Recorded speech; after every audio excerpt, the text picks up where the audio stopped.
ভাইরে, ১৩ বছর বয়সী একটা মেয়ে তার ৭ মাস বয়সী বাচ্চাকে কোলে নিয়ে আদালত প্রাঙ্গণে ঘুরে বেড়াচ্ছে। যতবারই ভাবছি ভিডিওটা দেখবো না, ততবারই ভিডিওটা চোখের সামনে চলে আসছে। এই বয়সী একটা মেয়ে পিরিয়ডের যন্ত্রণায় কাতর হয়ে মায়ের আঁচলে মুখ লুকিয়ে কান্না করে।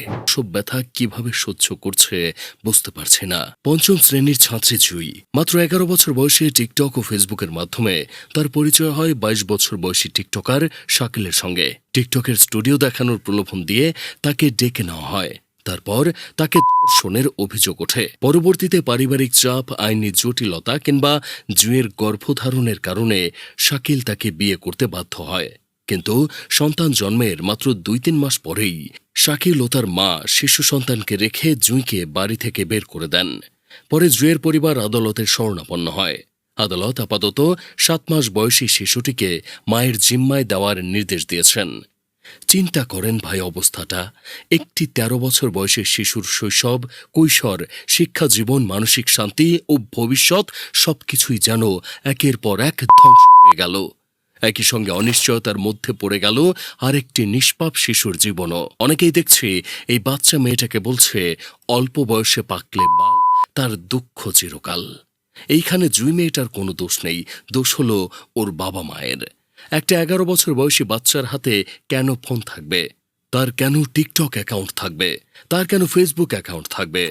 অস্ট্রেলিয়ায় ১৬ বছরের নিচে সোশ্যাল মিডিয়ার অ্যাকাউন্ট খোলা নিষিদ্ধ করেছে। আর আমাদের দেশে ডিম থেকে ফোটার পরেই বাচ্চারা মায়েদের মোবাইল চালায়। আর এখনকার আধুনিক মায়েরা তো সন্তান জন্ম দেওয়ার পরেই সন্তানের নামে একটা ফেসবুক পেজ খুলে তারপর সন্তান কখন হাগলো, কখন মুতলো, এই বিষয়গুলো নিয়ে ব্লগ করতে থাকে। আমাদের দেশের আধুনিক অনেক মা ব্যস্ত ফেসবুক রিলস, ভিডিও বানানো কিংবা টিভি সিরিয়ালে। অনেক বাবা ব্যস্ত টাকা উপার্জন আর বন্ধুদের আড্ডায়। এদিকে সন্তানের সবচেয়ে বড় শিক্ষক হয়ে ওঠে একটি মোবাইল ফোন।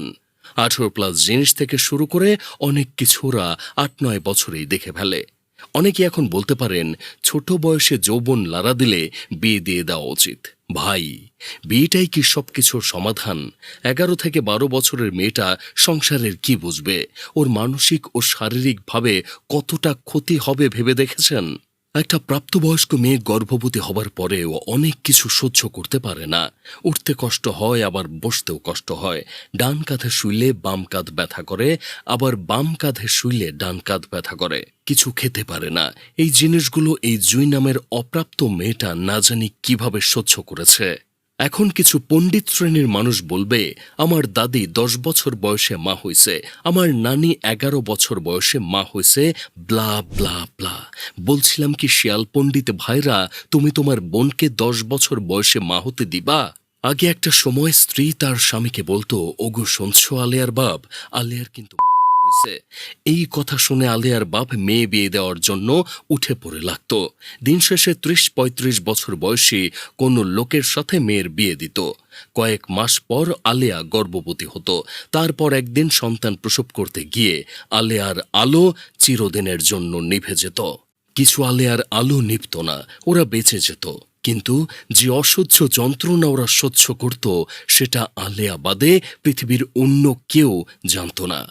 যাই হোক, শেষমেশ আমি গোলাম হোসেন একটা কাজের কথা কই। শুধু সন্তান জন্ম দিয়ে ছেড়ে দিলে হয় না। সন্তান কি করে না করে সেই বিষয়ে বাবা মায়ের সব সময় খোঁজ রাখা উচিত। শিশুদের নিরাপত্তার স্বার্থে ১৬ বছরের নিচে সোশ্যাল মিডিয়া ব্যবহারে কার্যকর নিয়ন্ত্রণ বা আইন প্রণয়নের সময় এসেছে। কারণ একটি ভুল সিদ্ধান্ত শুধু একটি জীবন নয়, কখনো কখনো একাধিক প্রজন্মের ভবিষ্যৎও ধ্বংস করে দিতে পারে।